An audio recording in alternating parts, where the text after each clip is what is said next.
Okay, buckle up because I have filmed this video twice now and it's just been a hot, rambling mess.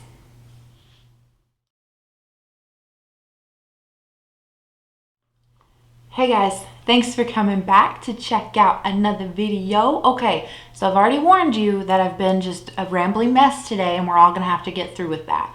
But as you can see from the title, we are going to do our December update for Pan That Palette. I'm not sure like what number it is.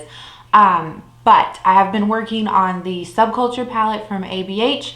If this is your first time seeing this video, then I did depot part of my Subculture palette. I did not keep every shade from it, but it is what I have been working on for the last 6 months of the year. I started out the year working on the Lorac Mega Pro 1. So before we get into it, before I open this up and show you what it's looking like, I do want to say, I know that we have talked about doing a seasonal Pan That palette, and I still think that that is a really fun idea. However, there's some things that I might be doing in the new year that I think would impede doing a seasonal Pan That palette.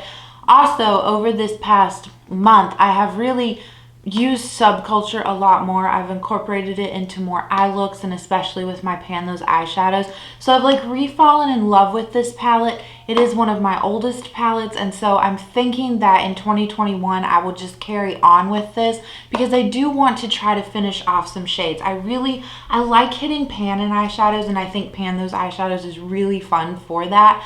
But I miss finishing off a shade. It's been a long time since I've done that, and I would like to try to accomplish that with this palette. So I know it's a lot of like back and forth, like do I do this, do I do that, do I do this, and that's how I am in like my real life. Like it takes me forever to come to a decision. So you guys, you're just along for the ride with me until we finally decide what we're gonna do. But we don't need to decide anytime soon because like I say, it's November 28th today for me. You guys are going to see this on December 1st. So without any further rambling, let me roll the clip of what this palette was looking like the last time you guys saw it.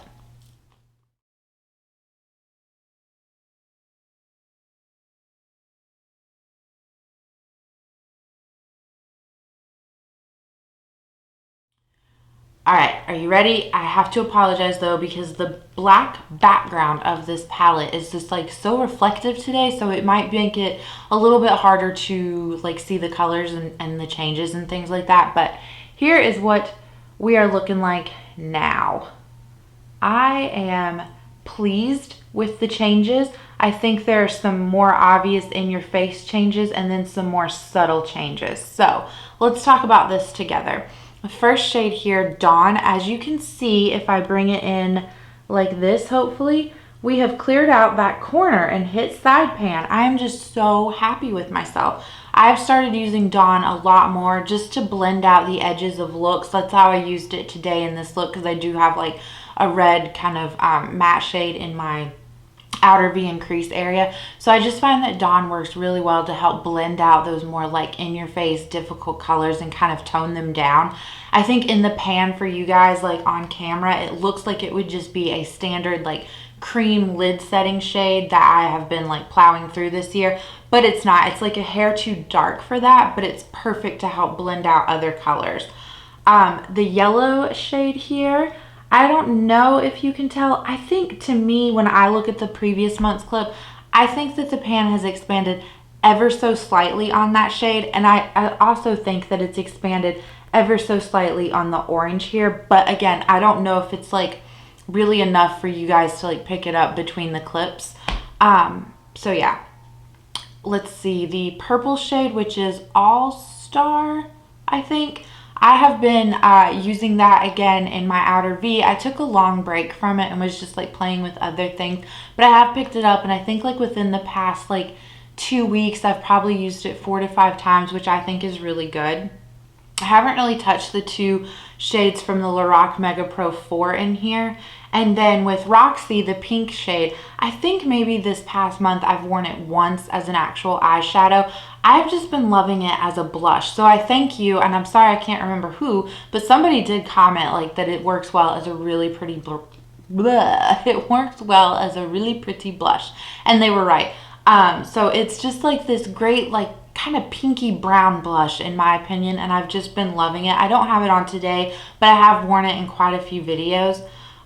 The other shade that I think has noticeable progress, I don't know how well the camera will pick it up because it's a white gold shade, and then it's always just kind of hard to read the pan and everything in there. But this is Opal from the Lorac Mega Pro 1. I think the pan on it has expanded ever so slightly. I do have it on today in the center of my lids, and then I have like a gold shade on the inner and outer V.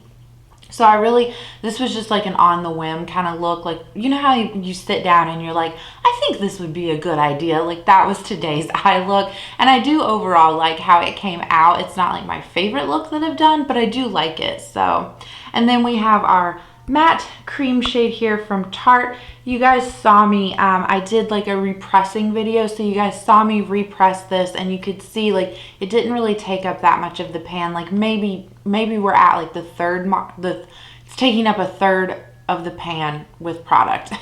But like we did kind of like re-hit pan right here, if you want to call it that, because like I said, it was taking up about a third of this pan. So clearing that out just slowly and surely. Yeah. Okay, so that's all I have to say about it. I'm still just going to keep working on this for the month of December. Maybe at the end of December, 1st of January, we'll make an official decision on if we're carrying this over into the new year or not. But I just appreciate you guys for being along for the ride, and I cannot wait to see you in the next one. Bye.